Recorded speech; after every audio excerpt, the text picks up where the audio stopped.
곧 부서질 듯한 배에서도 아이는 평온했죠. 이유가 우리 아빠가 선장이거든요. 이런 믿음이요. 네, 그렇죠. 대단한 믿음이죠. 어떤 상황에서도 흔들리지 않는 인도의 확신. 바로 이게 오늘 당신과 함께 깊이 들여다볼 주제입니다. 네, 저희가 살펴볼 자료가 성령 인도의 확신과 삶의 우선순위에 대한 건데요. 요한복음 14장 말씀을 바탕으로 한 거죠. 맞습니다. 이걸 통해서 그 확신의 근거는 뭐고 또 어떻게 확신할 수 있는지 그리고 이를 위한 삶의 태도 같은 것들 네네. 그런 걸 좀 깊이 파헤쳐 보려고 합니다. 당신이 이걸 통해 좀 명확한 통찰을 얻으시면 좋겠어요. 좋습니다. 그럼 바로 본론으로 들어가 볼까요? 이 자료를 보면 우리가 근심할 필요가 없는 근본적인 이유가 있다. 이렇게 시작하던데요. 네, 맞아요. 핵심은 그거죠. 하나님과 예수님에 대한 믿음 때문이라고 설명을 해요. 믿음이요? 네, 하나님은 우리의 필요를 다 아시고 또 이렇게 붙드시는 분이고 이사야서나 마태복음에도 나오잖아요. 네. 먹고 마실 것 걱정하지 말라는. 그렇죠. 그리고 예수님은 길, 진리, 생명이 되시니까 그리고 더 나아가서 우리를 위해 천국도 예비되어 있고 결정적으로는 이제 성령님이 항상 우리와 함께 계시면서 모든 걸 가르치고 생각나게 하신다. 요한복음 14장 26절 말씀처럼요. 그래서 평안할 수 있다. 근심할 필요가 없다. 이런 거군요. 네, 딱 그렇게 선언하는 거죠. 근데 이 자료는 왜 그렇게 성령의 인도 그 자체가 꼭 필요하다고 강조하는 걸까요? 그냥 믿고 평안하면 되는 게 아니라. 그게 또 흥미로운 지점인데요. 우리가 한 번도 가보지 않은 길을 가기 때문이라고 말해요. 여호수아서 말씀처럼요. 내 인생길이 처음 가보는 길이니까. 그렇죠. 예측 불가능한 여정인 거죠. 게다가 영적인 장애물, 현실적인 어려움들도 계속 있고요. 네네. 근데 여기서 진짜 주목할 부분은 이 자료가 성령의 인도를 받기만 하면 완전한 승리가 보장된다고까지 말한다는 거예요. 고린도전서 말씀 인용하면서요. 완전한 승리요? 와, 그건 정말 강력한데요. 그렇죠. 이 완전한 승리라는 약속 때문에 성령의 인도가 더 절실하게 다가오는 거죠. 그렇군요. 그럼 그 중요한 인도를 받으려면 그냥 기다리기만 하면 안 될 것 같고 삶에서 뭘 좀 중요하게 여겨야 할까요? 우선순위 같은 거요? 네, 맞습니다. 그냥 기다리는 게 아니라 우리가 삶을 좀 재정비할 필요가 있다고 하면서 세 가지 구체적인 우선순위를 제시해요. 세 가지요? 네, 첫째는 복음 우선. 갈라디아서 2장 20절 말씀 아시죠? 내가 죽고 그리스도가 사는 거. 네, 그거예요. 내 삶의 주인이 내가 아니라 그리스도가 되는 것. 복음을 삶의 운영체제, OS로 삼으라는 거죠. 복음 중심의 삶. 두 번째는 기도 우선. 사도행전 13장 보면 기도할 때 성령께서 말씀하시잖아요. 네, 바나바와 사울을 따로 세우라고. 그렇죠. 그렇게 기도를 통해 성령의 음성을 듣고 방향을 잡으라는 거고요.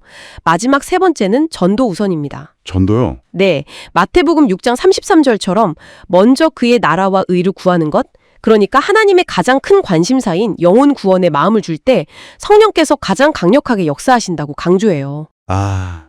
복음 기도, 전도. 이 세 가지를 삶의 중심에 딱 놓을 때 성령께서 인도하십니다. 이런 말이네요. 그렇죠.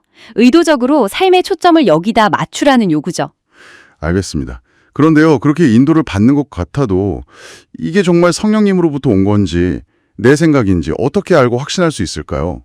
그게 좀 어려울 것 같은데 그냥 느낌만으로는 좀 불안하잖아요.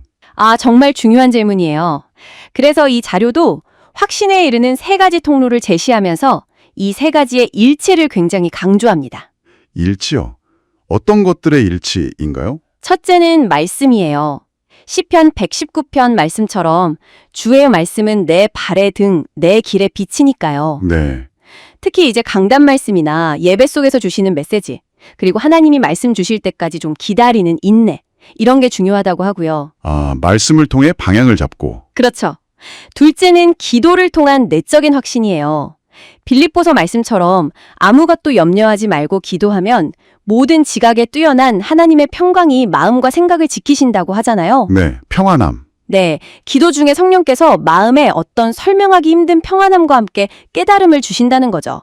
이게 내적인 증거가 되는 거고요. 말씀, 그리고 기도 속 확신. 마지막 세 번째는 뭔가요? 세 번째는 환경입니다. 사도행전 16장에 바울 일행 이야기 나오잖아요.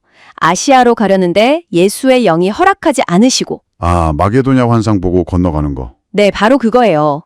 말씀을 붙잡고 기도하면서 나아가려고 할 때 하나님께서 실제 환경을 통해서 문을 여시거나 막으시는 방식으로 길을 보여주신다는 겁니다. 와, 그럼 문제나 갈등이 생기는 것도 인도의 과정일 수 있겠네요. 그렇죠. 문제가 올 때, 또 응답이 올 때, 갈등이 생길 때 각각의 상황에서 어떻게 하나님의 인도를 분별해야 하는지에 대한 구체적인 지침도 이 자료가 제시하고 있어요. 와, 그렇군요.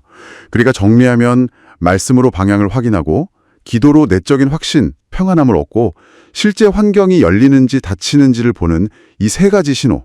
네. 이 세 가지가 딱 일치할 때까지 기다리면서 분별하고 나아가야 한다. 이런 말씀이시네요. 정확합니다. 그게 핵심이에요. 이 자료는 결국 복음, 기도, 전도라는 삶의 우선순위를 먼저 바로 세우고 네. 그 다음에 하나님의 말씀, 또 기도 속에서 오는 그 확신, 그리고 실제 환경이라는 이 세 가지 창문을 통해서 성령의 인도를 분별하고 확신할 수 있다고 말하는 겁니다. 아, 세 가지 창문. 네. 이 세 요소가 조화롭게 딱 맞아떨어질 때 그때 비로소 흔들리지 않는 인도의 확신을 가질 수 있다는 거죠. 단순히 머리로 하는 게 아니라 진짜 처음 그 아이처럼 어떤 상황에서도 평안을 잃지 않는 그 체험적인 확신에 이르는 길을 보여주는 것 같네요. 맞습니다. 그런 확신을 실제로 경험하는 게 중요하다고 말하는 것 같아요. 네. 근데 여기서 우리가 한 걸음 더 나아가서 생각해 볼 점이 있는 것 같아요. 어떤 점이죠? 이 자료는 말씀, 기도, 환경의 일치를 통한 확신을 강조하잖아요. 네, 그렇죠. 만약에 당신이 이 중에서 한두 가지만 좀 분명하게 느껴지고 나머지는 좀 모호하다면 그때는 어떻게 분별해야 할까요? 아, 그럴 수 있겠네요. 이 자료가 암시하는 그 분별력이라는 게 구체적으로 뭘 의미하는지 각자 한번 더 깊이 고민해 보는 것도 참 의미 있는 탐구가 될 것 같습니다.